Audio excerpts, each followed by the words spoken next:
Hi, and welcome back to Singer on the Sand, and we are on chapter 6. Last week we learned that Hans had taught the little missionary boy Satu. He taught him about God, and you see, with children learning about God and sharing God with other children who don't know about God, you're missionaries too. You can be missionaries right here in your own home. And we also learned that Chief Meriden had left and to go bring back the Islam teachers to Great Sangir. And the title of chapter 6 tonight is The Snake Charm. Thomas stood in the door of his hut, and his eyes followed Satu as the boy raced across the few rods between the two houses. The words Satu had just spoken stood up in his mind like black stumps in a burned-over clearing. He will not leave.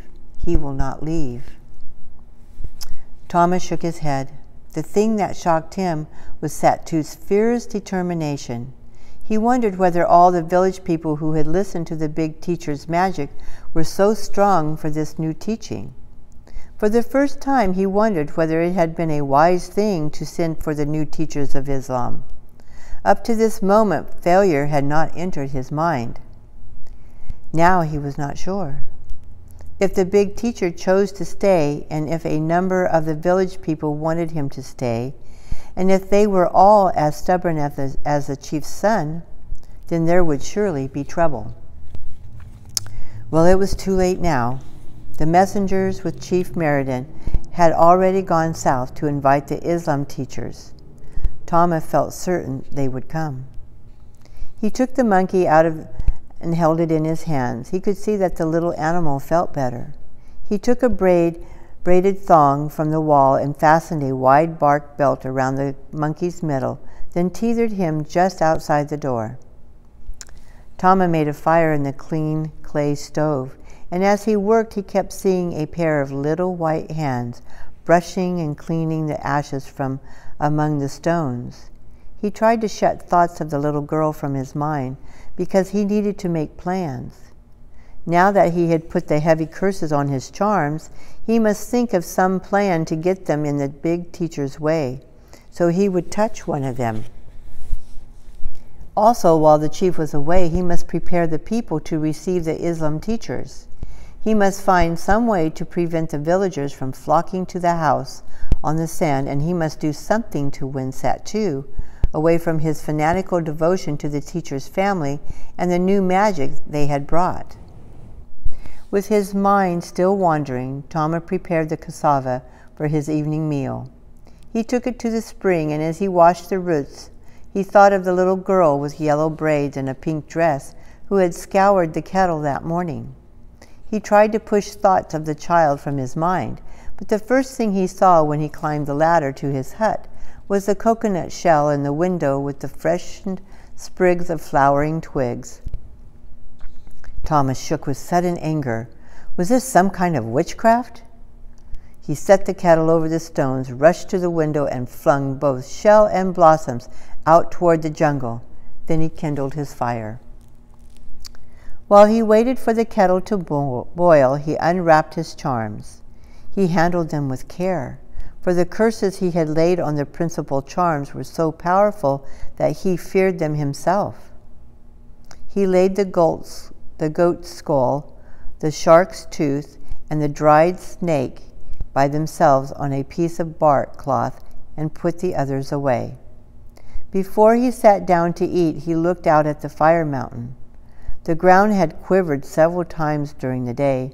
Smoke and flame belched from the volcano's mouth almost all the time, and the rumblings under the ground sounded worse than usual. He dished up his meal and sat down to eat, and as he ate, he planned what he would do. First, he intended to scare the village people about the fire spirits. They feared the fire mountain, and certainly he could make them see that it was because of the new teacher that the volcano spit smoke and flame. The fire spirits must be furious. He didn't think he would have much trouble convincing them of that. Then he would let them know that he would use his most deadly charms against the teacher. When the bad things began to happen, he would soon have the village people back under his control again. It was evening when Tama finished his food. He had been home for almost a day already, and not one person had come to call him. The chief had come on the first night, and Satu came this afternoon, but they had not come for medicine. Then, of course, the little child came. But what could have happened to the village folks? Usually some sick or troubled person called him several times a day, and after he had been away for so long, there must be sick persons and worried ones that needed his help.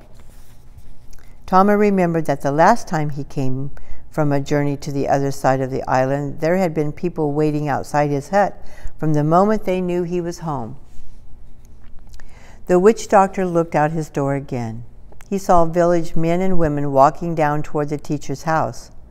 Anger shook him. This, then, was the reason no one came to ask for medicine, or to call him to help the sick, or to tell him their troubles and ask for advice. Just look at them. There must be at least 10 people going down the path right now. The big teacher had stolen their hearts. They had taken their evening baths at the spring and eaten their evening meal. They ought to be inside their houses getting ready to sleep. Instead, here they were flocking down the path to the teacher's house. And what did they intend to do there? Tama remembered his visit to the teacher's house the night before, just a little later than this. He remembered the singing and how it had struck him down with its beauty and power, and how he had lain shocked and confused in the salt grass outside the low rock wall.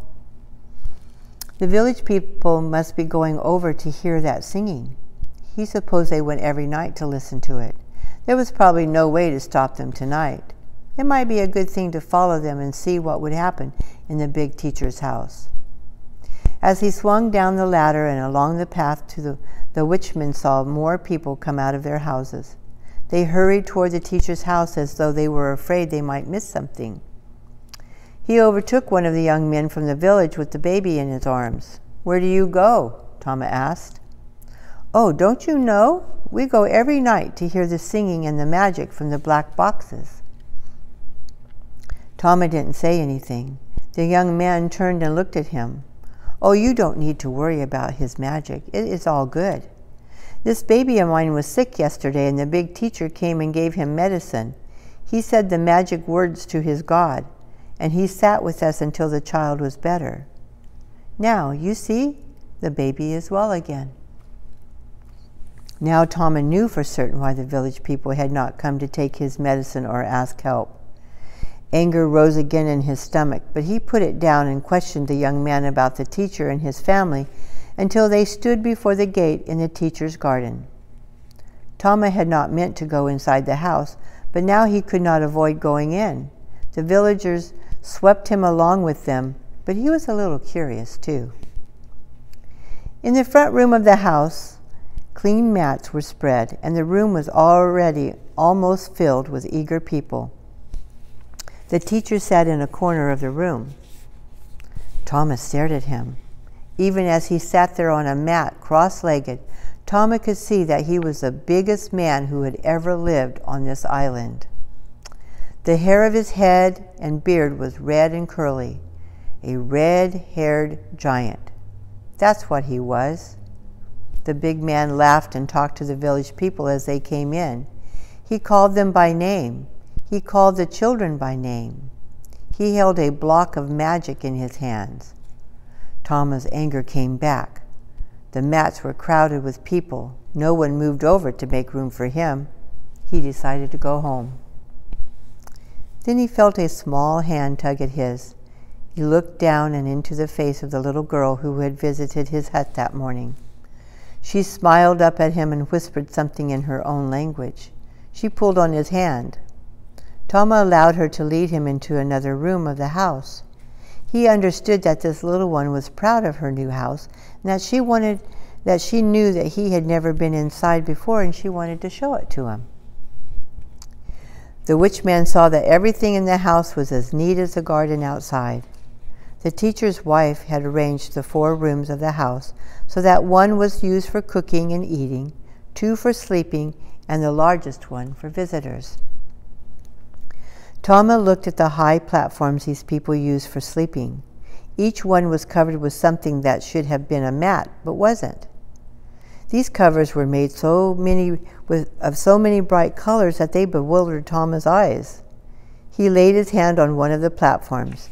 The cover felt soft and he stroked it. The child led him back into the big room and found him a comfortable sitting place where he could lean back against the wall. And then she sat down beside him. She had not let go of his hand. Tama fumbled around for his anger, but it was gone. The child's hand was still warm in his. Clearly she had chosen him for a friend. The witch doctor was not accustomed to the feel of a child's hand. There was something reassuring about it. The teacher spoke now in the language of the island. True, his speech stumbled and halted and was filled with mistakes, but the man's voice was friendly and the meaning of what he said was clear. Tama could see that the big teacher loved the people who sat here before him, and in spite of his imperfect talk, he was able to make them understand the kindness he offered them. When the man opened the block of magic and began speaking to it, his deep, rich voice took on a solemn tone that awed the people. The room quieted. Even the children hushed their giggles and their whimpering. The magic pressed Tama with its power, but he resisted it. He looked down at the little girl beside him. She had laid her head on his knee, and one of her yellow braids fell across his hand. The silky hair lay soft and warm against it. The little one is sleepy, Tama thought, and smiled in spite of himself. Then the teacher closed the magic box and began to sing. The small girl sprang up, pulled her hand away from Tama's, and went to stand beside her father. As a rich melody flowed through the room, she sang along with her father, every note as perfect as his, but in a higher tone. The teacher's wife sang well too, and so did the boy. Some of the village people tried to make the beautiful sounds, but they hadn't learned very well yet. Tama saw several of them look at him as though they felt embarrassed or timid in his presence. Again, Tama felt the power of the singing he had felt as he had felt it the night before. Terrible fear overwhelmed him. He leaped to his feet and rushed out into the dark. He ran all the way up to the village.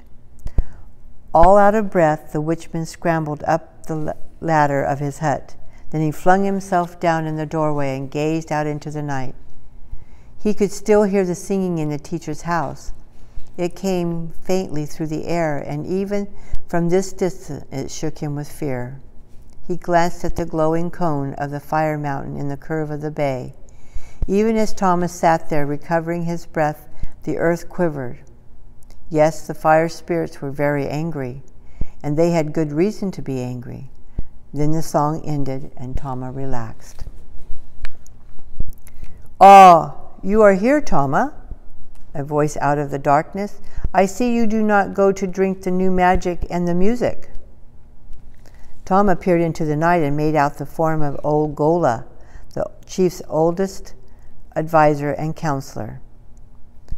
"Are we the only ones in the village who do not run after the new magic?" Tama asked.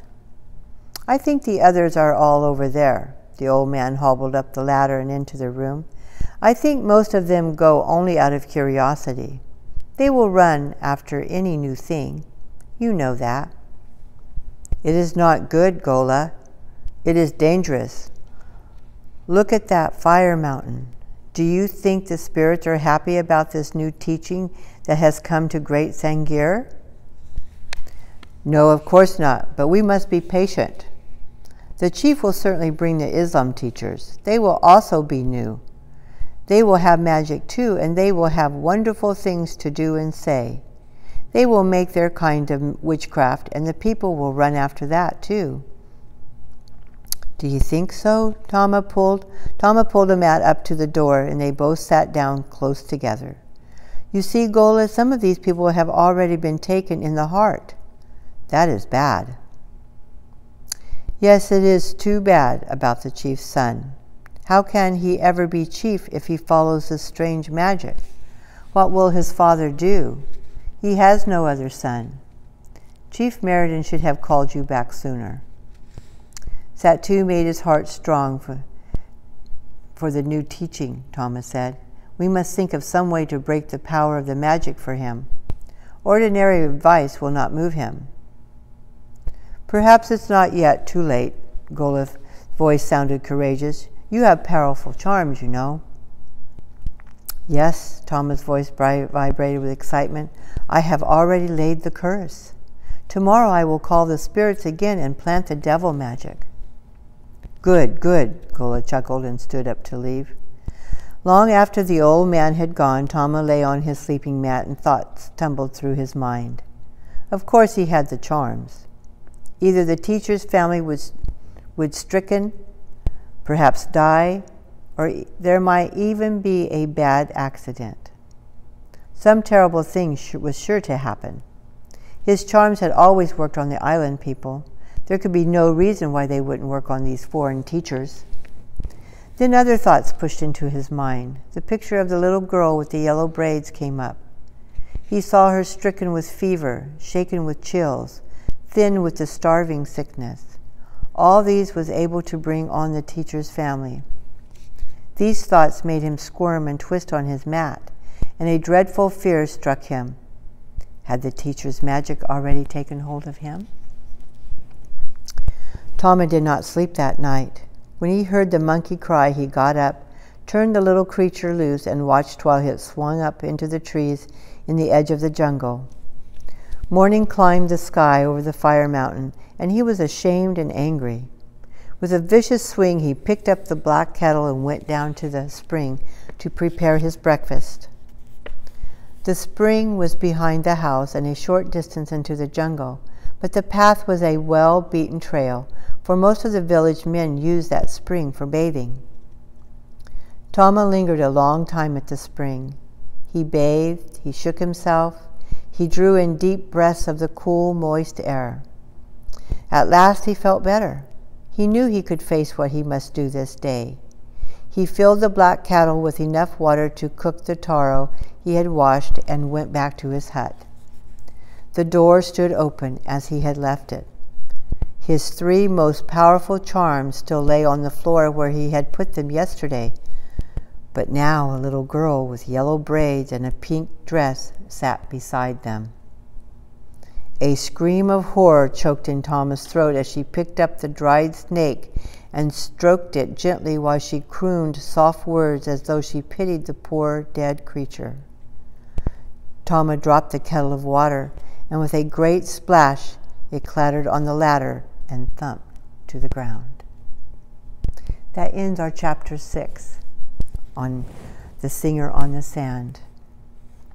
And as I asked you last week, let's continue to pray for our missionary people.